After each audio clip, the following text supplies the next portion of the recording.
سورۃ دہر کے نزول کا سبب بننے والی روٹیاں۔ ایک دفعہ امام حسن اور امام حسین علیہ السلام بہت بیمار ہو گئے۔ امام علی علیہ السلام اور بی بی پاک فاطمہ الزہرا سلام اللہ علیہا نے منت مانی کہ امام حسن اور امام حسین علیہ السلام دونوں سیرجاب ہو جائیں تو ہم 3 روزے رکھیں گے۔ اللہ تبارک و تعالیٰ کے حکم سے دونوں شہزادے سیرجاب ہو گئے۔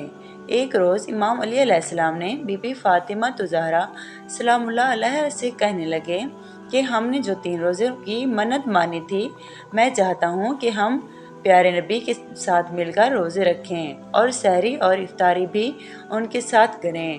بی بی فرمانے لگی، امام علی شیر خدا، اس سے اچھی اور کون سی بات ہے؟ آج ہم اللہ کے رسول کے ساتھ روزہ رکھیں گے۔ پیارے نبی رسول اللہ صلی اللہ علیہ وآلہ وسلم کو جب یہ بات معلوم ہوئی تو حبیب خدا اپنی لخت جگر کے گھر تشریف لائے۔ اس وقت سحری کے لیے سوائے پانی کے اور کچھ دستیاب نہ تھا، تو حبیب خدا نے فرمایا، اللہ کی بڑی نعمتوں میں سے ایک نعمت پانی ہے۔ حبیب خدا نے پانی پی کر روزے کی نیت کر لی۔ حضرت علی اور بی بی پاک نے بھی ایسا ہی کیا۔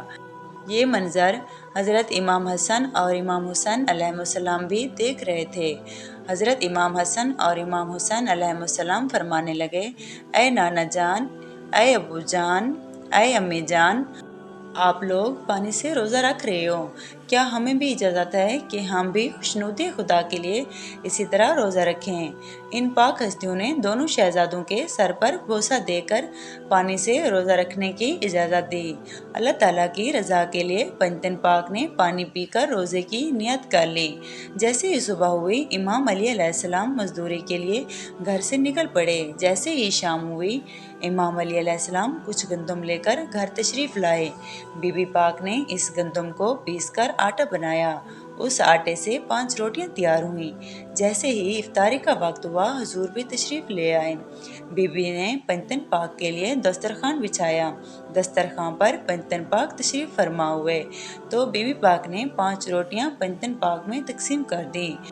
جوں ہی افطاری کا وقت ہوا، دروازے پر دستک ہوئی اور صدا آئی کہ میں غریب ہوں، بھوکا ہوں، اللہ کے نام پہ روٹی کھلا دو۔ سائل کی صدا سن کر رحمت للعالمین نے فرمایا کہ میرے حصے کی روٹی لے جاؤ اور سائل کو دے دو۔ امام علی علیہ السلام یہ منظر دیکھ کر فرمایا کہ میں بھی اپنے حصے کی روٹی سائل کو دوں گا۔ بی بی پاک نے بھی اپنے حصے کی روٹی سائل کو دے دی۔ یہ منظر امام حسن اور امام حسین علیہ السلام بھی دیکھ رہے تھے، تو انہوں نے فرمایا کہ یہ کیسے ہو سکتا ہے کہ آپ سائل کو روٹی دیں اور ہم نہ دیں؟ اسی طرح سرداران جنت نے بھی اپنے حصے کی روٹی سائل کو دے دی اور پانی سے افطار کر کے اللہ تبارک و تعالیٰ کا شکر ادا کیا۔ دوسرے دن بھی جب پنجتن پاک دسترخوان پر تشریف فرما ہوئے تو ایک اور سائل کی صدا آئی کہ میں یتیم ہوں، بھوکا ہوں، اللہ کے نام پہ کھانا دو۔ یہ صدا سنتے ہی پنجتن پاک نے اپنے اپنے حصے کی روٹیاں سائل کو دیں اور خود پانی سے افطار کیا۔ تیسرے دن بھی ایسا ہی ہوا۔ افطاری کے وقت سائل نے آواز دی کہ میں قیدی تھا، آج ہی رہا ہوا ہوں اور بہت بھوکا ہوں، کوئی ہے جو اس قیدی کو کھانا کھلائے؟ قیدی کی صدا سنتے ہی پنجتن پاک نے تیسرے روز بھی اپنا کھانا سائل کو دے دیا اور خود پانی سے افطار کر کے اللہ کا شکر ادا کیا۔ دراصل وہ سائل فقیر نہیں بلکہ اللہ تعالیٰ کی طرف سے بھیجا ہوا فرشتہ تھا جو پنجتن پاک کا امتحان لینے آیا تھا۔ سبحان اللہ، کتنی شان کا مالک ہے میرے نبی کا گھرانہ۔ خود 3 دنوں تک پانی سے سیر و افطار کرتے رہے لیکن سائل کو خالی ہاتھ نہ بھیجا۔ پنجتن پاک نے اللہ سے تجارت کا کیا خوب انعام پایا کہ 3 دن 5 روٹیاں اللہ کے نام پہ دے کر اللہ کی مرضی خرید لی۔ سبحان اللہ۔